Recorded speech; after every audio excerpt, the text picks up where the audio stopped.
Hurmatli yurtdoshlar, so'nggi vaqtlarda firibgarlar fuqarolarimizning turli messenjerlarda joylashtirgan fotosuratlari hamda shaxsiy ma'lumotlaridan foydalangan holda soxta akkauntlar ochishi hamda ushbu akkauntlar orqali uning tanishlariga xabar yozib, pul so'rash holatlari yuzasidan ichki ishlar organlariga ko'plab murojaatlar kelib tushmoqda.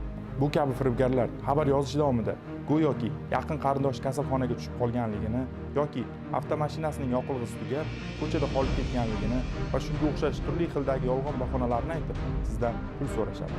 Yanada ishonchliroq chiqishi uchun ularning ovozlarini sun'iy intellekt yordamida o'xshatib, sizga yuborishadi. Ular sizga rahbaringiz, tanishingiz yoki yaqin qarindoshingiz nomidan ham xabar yuborishlari mumkin. Esingizda bo'lsin, turli messenjerlar orqali sizdan shu kabi pul so'rash holatlari kuzatilsa, aslo ishonib ko'rmang. Hattoki ushbu xabar sizning eng yaqin insoningiz, hatto rahbaringizdan kelgan bo'lsa ham, messenjerlaringizni sozlamalar bo'limidan 2 bosqichli parol tizimini yopib qo'yishni hamda shaxsiy fotosuratlaringizni ko'rish imkonini faqatgina kontaktdagi shaxslarga ruxsatni belgilab qo'yishni unutmang. Eng asosiysi, messenjerlar orqali sizdan pul so'ragan shaxs bilan bog'lanib, haqiqatan ham uning o'zi ekanligiga ishonch hosil qiling. Bunday xabarlar kelganda shubhalanishga odatlaning va yaqinlaringizga doimo buni eslatib turing.